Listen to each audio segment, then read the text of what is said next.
That time, I got reincarnated as a slime, got a movie, Scarlet Bond. You know, I've been a big ass fan of Tensura since season 1, season 2. Both of the seasons were my top 10 anime of the year. Much like a lot of anime, the slime isekai was finally being upgraded to the big screen. And like a lot of you might have been wondering too, was this really just a cash grab? Or was this slime movie really just gonna be similar to like maybe the SAO Ordinal Scale movie? A bridge between season 2 and season 3. Reading the description of this really got me a little bit worried. The premise here is that you have this princess in this long lost nation, remote, and Slime and the crew are going over there to help them out. For anime watchers, any long-term weebs will really feel this feels like, like some of the Naruto filler movies. And whether this was good or terra bad, I was really just wondering, what will the post-credit scene be? We're gonna get to that. And don't worry, non-spoiler. So really one of the major things this Slime movie accomplishes is introducing two new characters. So one of them is the princess of this remote nation they're going to, and the one that I feel is more important is the long-lost surviving brother, family member, Hiro. I've really only read like maybe the first 3 Slime Isekai light novels, and from what I've gathered, this is an original anime movie. That being said, right away, they do hammer down that this is in fact canon, at least to the anime canon. They do very much explicitly refer to events back in Attack.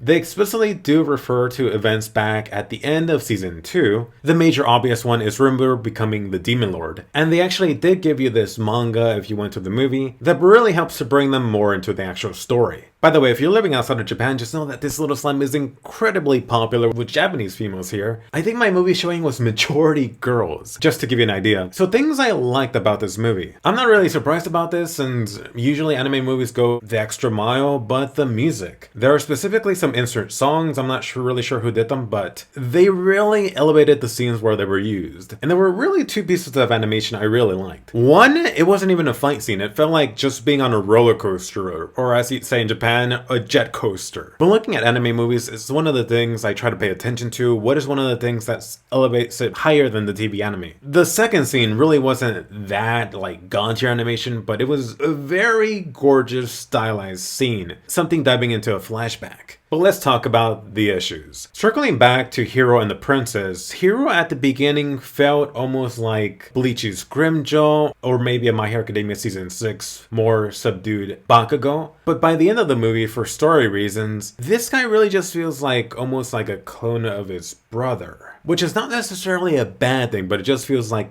they could be interchanged. I will mention as a positive, if this movie did have a purpose, they're really setting up Hiro to return later on in season 3 in some form. For the princess, unfortunately, she really doesn't get developed almost whatsoever. And she's in technically a lot of this movie, but she doesn't really do much. Which is unfortunate. By the end of this movie, for the princess or the brother, it really just left me wondering, I'm like, I don't really care too much whether these 2 characters return or not. Which sometimes happens for anime movies or episodes. But for the Slime Isekai, I felt that it was always one of those anime series where it made you care so deeply for every character, no matter how little screen time they got. But for these 2 characters, it's almost the opposite. For the animation, I did mention those 2 scenes I loved. On the other hand, you've heard me mention this before, especially for season 2, that some of the action scenes, some of the fight animation, that it could use that extra push, maybe not being god tier animation level, but slightly before that. Unfortunately, this movie wasn't. I think all of the animation here, except for that one chase scene I mentioned, they were around the TV anime level. If I could actually flip this into a positive, let's just say there are plenty of action scenes. I think that at least helps to push the grade up for this movie a bit. And for here, let me actually mention a nitpick. For one scene, it was just panning over this still image for like 15-20 seconds. And I've seen enough anime to get a feeling for this. And I felt like, oh, this is a place where the animation was just not finished. So they just stuck a still image and panned over it. I may check the Blu-ray later. So at the end of this day, this movie actually reminded me of 2 other movies I've seen this year. One is actually the Isekai Quartet movie, is that it felt like the balance was off in this movie. The Tensura anime does have its lighthearted moments, it does have its serious moments. I think this more leaned towards overall mostly being serious, with very few lighthearted moments sprinkled throughout. I think being overly serious, especially by the end of the movie, it just did not work. The second movie is, I think, the Dragon Ball CG movie that aired this year. This kind of felt like that. That by the end of the movie, it didn't really matter all too much what happened. And you really just come out of this movie with a power-up, except you get, I guess, their brother being introduced into the canon. One thing that really annoyed me about this movie is that, oh, the very obvious evil bad guy is evil and the other